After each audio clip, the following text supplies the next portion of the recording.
Hi friends, എല്ലാവർക്കും എൻ്റെ പുതിയൊരു വീഡിയോയിലേക്ക് സ്വാഗതം. ഇപ്പം ചൂട് സമയമല്ലേ, നമുക്ക് എല്ലാവർക്കും തണുത്തത് കഴിക്കാനായിരിക്കും കൂടുതൽ ഇഷ്ടം. അപ്പം ഞാനിന്ന് വന്നിരിക്കുന്നത് ഒരു പുഡിങ്ങിൻ്റെ റെസിപ്പിയുമായിട്ടാണ്. ഒരു ഹെൽത്തി പുഡിങ്. അതെങ്ങനെയാണ് ഉണ്ടാക്കുന്നതെന്ന് നമുക്ക് വേഗം ഒന്ന് കണ്ടാലോ. അതിനായിട്ട് ഞാനൊരു 10-15 ഡേറ്റ്സ് എടുത്തിട്ടുണ്ട്. അതിൻ്റെ കുരു എല്ലാം മാറ്റിയതാണ്. ഇതിലേക്ക് കുറച്ച് ചൂട് പാലൊഴിച്ച് ഒരു 10-25 മിനിറ്റ് ഡേറ്റ്സ് ഒന്ന് സോഫ്റ്റ് ആവാൻ വേണ്ടി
നന്നായി മിക്സ് ചെയ്തതിന് ശേഷം നമുക്ക് നമ്മുടെ സ്റ്റൗ കത്തിച്ചിട്ട് ഒരു ചെറിയ തീയിൽ ഇതൊന്ന് കുറുക്കിയെടുക്കണം.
വളരെ ഹെൽത്തി ആയിട്ടുള്ള പുഡിങ് റെഡി ആയിരിക്കുകയാണ്.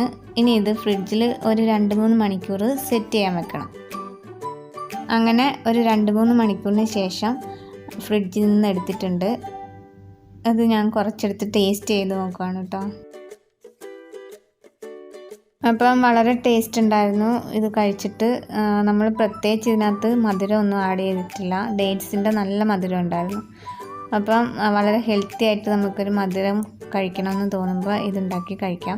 അപ്പോൾ എല്ലാവരും ഒന്ന് ട്രൈ ചെയ്ത് നോക്കണം കേട്ടോ. അപ്പോൾ വീഡിയോ എല്ലാവർക്കും ഇഷ്ടമായി കാണുമെന്ന് വിചാരിക്കുന്നു. വീഡിയോ ഇഷ്ടമായതൊക്കെ ഒന്ന് ലൈക്ക് ചെയ്യണം, കമൻറ്റ് ചെയ്യണം. സബ്സ്ക്രൈബ് ചെയ്യാതെ ആരെങ്കിലും വീഡിയോ കാണുന്നുണ്ടെങ്കിൽ ഒന്ന് സബ്സ്ക്രൈബും ചെയ്തേക്കണേ. അപ്പോൾ അടുത്ത നല്ലൊരു റെസിപ്പിയിലൂടെ വീണ്ടും കാണാം. അതുവരേക്കും ബൈ ബൈ.